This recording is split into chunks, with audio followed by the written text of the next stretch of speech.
ఒకప్పుడు శ్రీరాముని దివ్యక్షేత్ర నగరంగా, లంకను ముట్టడించడానికి రాముడు వంతెన నిర్మించిన ప్రాంతంగా విరాజిల్లిన ఒక ప్రాంతం హఠాత్తుగా దయ్యాల దిబ్బగా, ఘోస్ట్ సిటీగా పేరు తెచ్చుకుంది. ఆధ్యాత్మికంగా, పర్యాటకంగా సుసంపన్నమైన ఆ నగరం ఒక్క రాత్రిలోనే శవాల నగరంగా, ఆవాసయోగ్యం కానిదిగా మారిపోయింది. ఏమిటా సిటీ? ఎందుకలా జరిగింది తెలుసుకుందాం. ఈలోపు మీరు యోయో టీవీ ఛానల్ను సబ్స్క్రైబ్ చేయండి, లైక్ చేయండి, మీ మిత్రులకు షేర్ చేయండి.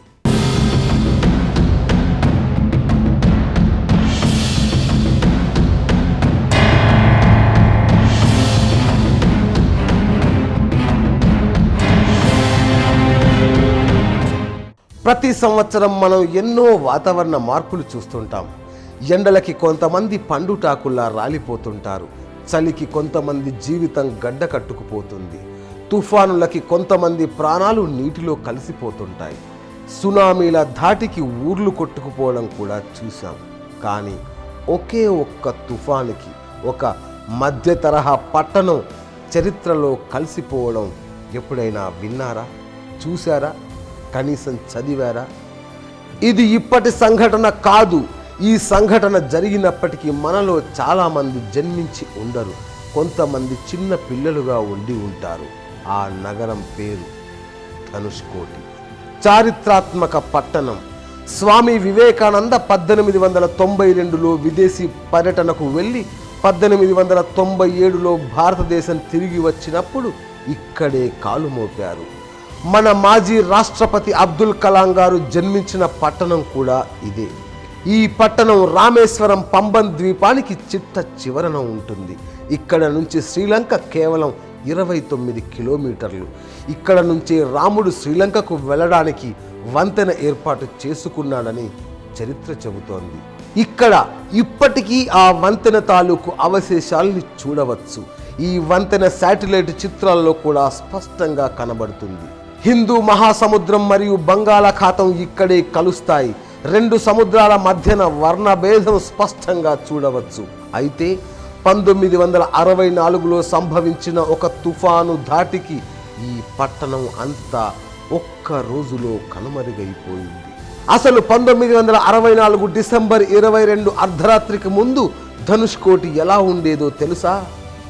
1964కు ముందు ధనుష్కోటి పర్యాటక రంగంలో మరియు ప్రముఖ పుణ్యక్షేత్రంగా ఒక వెలుగుతూ ఉండేది. ఇక్కడ నుంచి శ్రీలంకకు కేవలం 29 కిలోమీటర్ల దూరం కావడం వల్ల అప్పట్లో పర్యాటకులను, సాధారణ ప్రయాణికులను శ్రీలంక చేరవేయడానికి ఇక్కడ నుంచి ఫెర్రీ సర్వీసులు కూడా నడిచేవి. పర్యాటకులకు, భక్తులకు వసతి కల్పించడానికి ఇక్కడ హోటళ్లు, ధర్మశాలలు, బట్టల దుకాణాలు ఉండేవి. భారత భూభాగం నుంచి పంబన్ రైలు వంతెన మీదుగా ధనుష్కోటి పట్టణం వరకు ఒక రైలు మార్గం కూడా ఉండేది. మద్రాసు పట్టణం నుంచి ధనుష్కోటి వరకు బోట్ మెయిల్ అనే పేరుతో ఒక రైలు కూడా నడిచేది.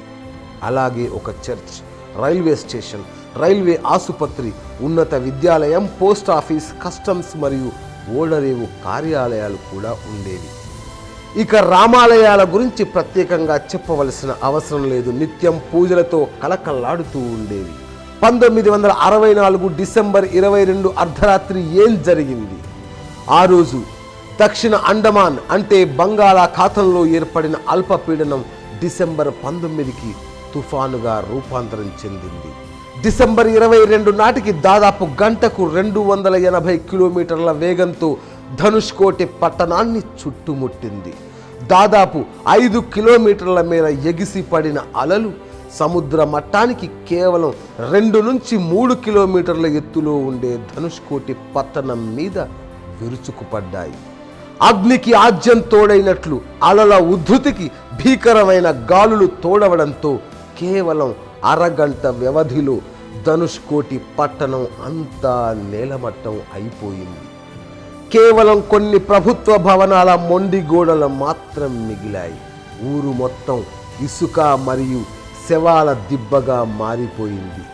ఇసుకలోంచి శవాల్ని బయటకు తీయడానికి వారం రోజులు పట్టిందట. తుఫాను రాకను ముందుగా పసికట్టి దూర ప్రాంతాలకు వెళ్ళిన కొంతమందిని మినహాయిస్తే దాదాపు ఆ రాత్రి అక్కడ ఉన్న వాళ్ళందరి ప్రాణాలు నీటిలో కలిసిపోయాయి. 1915 మంది మరణించినట్లు ప్రభుత్వం అధికారికంగా ప్రకటించింది. ఆ రోజు ధనుష్కోటి వెళ్లే పంబన్ ధనుష్కోటి ప్యాసింజర్ రైలు గమ్యం చేరిందా? లేదు. పంబన్ నుంచి 110 మంది ప్రయాణికులతో 5 రైల్వే సిబ్బందితో బయలుదేరిన regular passenger rail train number 653 మరికొద్ది క్షణాల్లో రైల్వే స్టేషన్కి చేరుకుంటుంది అన్న సమయంలో అటుగా వచ్చిన భయంకరమైన అలల ధాటికి సముద్రంలోకి కొట్టుకుపోయింది. ఆ సమయంలో ట్రైన్లో ఉన్న సిబ్బందితో సహా అందరూ జలసమాధి అయిపోయారు. అయితే వాతావరణం అనుకూలంగా లేకపోవడం వల్ల పర్యాటకుల సంఖ్య తక్కువగా ఉందని, లేకపోతే మరింత మంది చనిపోయి ఉండేవారని రైల్వే అధికారులు చెప్పారు. ఈ దుర్ఘటన జరిగిన తరువాత మద్రాసు ప్రభుత్వం ధనుష్కోటి పట్టణం నివాసయోగ్యం కాదని దానిని ఘోస్ట్ టౌన్గా ప్రకటించడంతో ధనుష్కోటి పట్టణం చరిత్రలో కలిసిపోయింది. ప్రస్తుతం ఇప్పుడు ఇక్కడ కేవలం 5-6 కుటుంబాల వారు మాత్రం నివసిస్తున్నారు. అక్కడకు వచ్చిన యాత్రికులకు మంచినీరు, తినుబండారాలు అమ్మి జీవనం సాగిస్తున్నారు. ఇప్పుడిప్పుడే ఇక్కడ పర్యాటక రంగం మొగ్గతొడుగుతోంది. ధనుష్కోటి వరకు 4 లైన్ల రోడ్డు వేయాలని, ధనుష్కోటి నుంచి శ్రీలంకకు ఫెర్రీ సర్వీసులు తిరిగి ప్రారంభించాలని ప్రభుత్వం ప్రతిపాదనల్ని సిద్ధం చేసింది. ఒకప్పుడు ఆధ్యాత్మిక పర్యాటక నగరంగా విలసిల్లిన ఈ పట్టణం మరోసారి ఆ పూర్వ వైభవాన్ని సంతరించుకోవాలని కోరుకుందాం.